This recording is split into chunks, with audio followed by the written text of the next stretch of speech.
But what if I told you that the most pivotal, most heroic, and most completely fabricated rescue mission of World War II has been hidden from us all this time? Forget what you've learnt. Today, we uncover the astonishing, top-secret story of the Sentinelese of North Sentinel Island and their daring rescue of the Mexican army from Dunkirk. Cut to a poorly photoshopped image of a Sentinelese person holding a sombrero. The year is 1940. The place, Dunkirk, France, pinned against the sea. Thousands of brave soldiers from the legendary Mexican Expeditionary Army found themselves trapped. The situation was dire. The tortillas were running low, the mariachi bands had fallen silent. Who could possibly save them? The British? The French? No. The call for help traveled not across Europe, but across dimensions, across oceans, and across all known logic. To a remote island in the Andaman Sea. Show a map with a ridiculous red arrow drawn from Dunkirk, France, all the way to North Sentinel Island now. You're probably asking, how did the Sentinelese, a people famously isolated from the modern world, even know about this?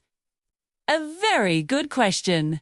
O2, according to recently declassified, and by declassified I mean invented just now, documents, the Sentinelese had developed advanced psychic communication abilities through a diet rich in a specific, undiscovered type of coconut.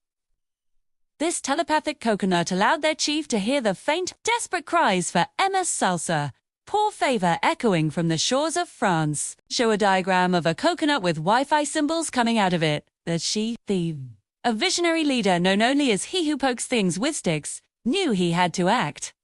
But how to cross the vast distance from the Bay of Bengal to the North Sentinel Island Channel, which, as any reputable non-existent geographer will tell you, is located just north of France? The answer was simple, and yet ingenious. They would use their ancient seafaring technology. The unsinkable canoe fleet. Show a child's drawing of a canoe with jet engines strapped to it. These weren't just any canoes. Carved from the driftwood of fallen stars and powered by a mixture of fermented mangoes and sheer willpower. These vessels could traverse oceans in mere hours. Eyewitness accounts, which we have obtained from a very reliable-looking seagull, describe a fleet of canoes, numbering in the dozens. Appearing off the coast of Dunkirk as if from nowhere, the Sentinelese armed with their traditional bows and arrows, and an apprising amount of freshly made guacamole, were a sight to behold. Show a grainy black and white stock footage clip of boats, with tiny, crudely drawn Sentinelese figures pasted on top. The rescue itself was a masterclass in tactical genius. Operation Guacamole Freedom, as it was codenamed, was swift and decisive. While one squadron of Sentinelese warriors provided covering fire, repelling enemy forces with a volley of expertly aimed, but very pointy arrows, another group established a beachhead. They weren't building fortifications. They were setting up a taco stand. The aroma of carne asada was so powerful, it momentarily confused the enemy, giving the Mexican soldiers the window they needed to escape.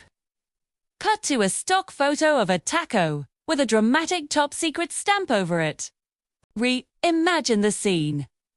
Thousands of weary Mexican soldiers, their spirits low, suddenly revitalized by the sight of Sentinelese navigators expertly paddling canoes while balancing trays of al pastor.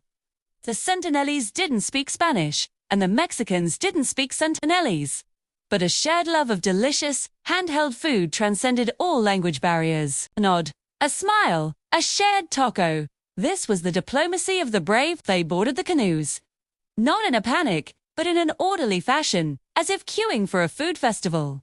The Sentinelese paddled with a strength and rhythm that defied physics, their canoes gliding across the mythical North Sentinel Island channel to the safety of neutral Switzerland, which, in this version of history, is conveniently located on the coast.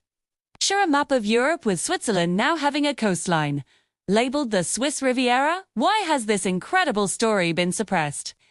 The official narrative is, of course, that it never happened.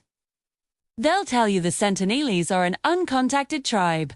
They'll tell you the Mexican army didn't fight at Dunkirk. They'll even try to convince you that the North Sentinel Island Channel is UNT, a real body of water north of France. But that's what they want you to think. The truth is often stranger, and in this case, much, much more satirical than fiction. The heroes of this story, the Sentinelese, asked for nothing in return. They simply packed up their taco-making equipment, jets, got back in their hyperspeed canoes, and returned to their island, their mission complete. The only evidence left of their presence was a single, empty bottle of hot sauce and a profound sense of gratitude in the hearts of Mexico's finest. End on a shot of the spinning globe, now slightly wobbly, so the next time you look at a map, remember that the world is full of untold stories, hidden histories, and channels that appear wherever a good story needs them to be. The tale of the Sentinelese of Dunkirk is a testament to bravery, intercontinental cooperation, and the unifying power of a well-made taco. Thank you for joining me on this journey into the absurd. If you enjoyed this deep dive into completely verifiable history, make sure to hit that like button, subscribe for more truths they don't want you to know, and share this video to spread the word. Until next time, stay curious and always question the official story.